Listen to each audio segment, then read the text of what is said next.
රතු තොප්පිකාරි. ගොඩක් ඉස්සර කාලෙක කැලෑවක් අයිනේ ලස්සන ගමක හුරතල් ගෑනු ළමයෙක් හිටියා.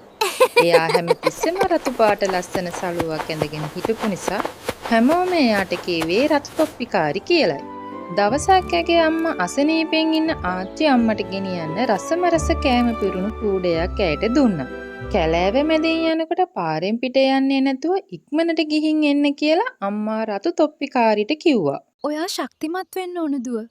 මම දන්නවා ඔයාට මේක කරන්න පුළුවන් කියලා. බය වෙන්න එපා. හැමදේම හොඳ වෙයි. රතු තොප්පිකාරි අම්මාට සමුදීලා කෑම කූඩෙත් අරගෙන කැලෑව මැදින් වැටුණු ලස්සන පාරේ සතුටින් ගමන් කළා.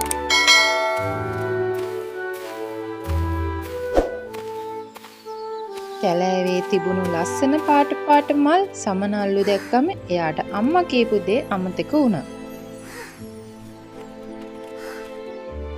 හැබැයි එයා දන්නේ නැහැ ලොකු ගහක් පිටිපස්සේ ඉඳන් කපටි වෘකෙක් එයා දිහා බලාගෙන ඉන්නවා කියලා.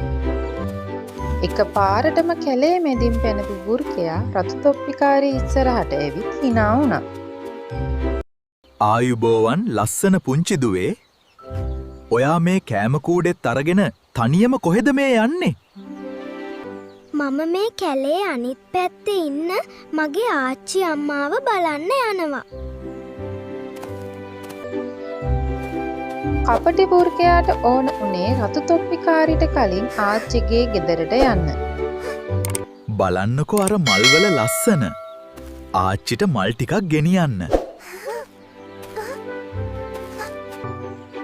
අම්මාගේ කීම අමතක කරපු රතු තොප්පිකාරි ලස්සන මල් කඩන්න කැලෑව ඇතුළට ගියා.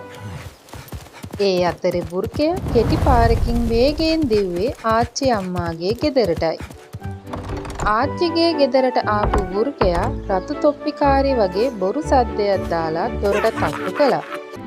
දොර ඇරපු ආච්චි අම්මා වෘකයාව දැකලා බයටම ගේ ඇතුලේ තිබුණු ලොකු අල්මාරියක හැංගුණා.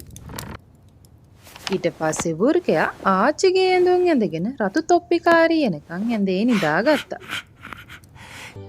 මල් ටිකකුත් කඩාගත්තු රතු තොප්පිකාරි ආච්චි අම්මගේ ගෙදරට ඇවිත් දොර ඇරගෙන ඇතුළට ගියා. මේ ආච්චි අම්මේ ඇයි ඔයාගේ කන් මේච්චර ලොකු?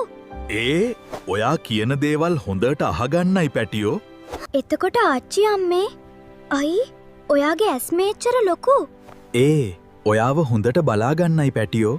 හැබැයි ආච්චි අම්මේ ඇයි ඔයාගේ දත් මෙච්චර ලොකු? ඔයාව කන්නයි. ඒ සද්දෙට එතනින් ගිය දක්වන්නත් දුවගෙන ආවා.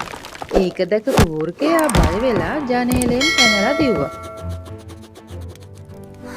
අල්මාරියෙන් එළියට ආපු ආච්චි අම්මා රතු තොප්පිකාරියව ආදරයෙන් බදාගත්තා. ආයෙත් පාරෙන් පිටට යන්නේ නැහැ කියලා ඇය පොරොන්දු වුණා.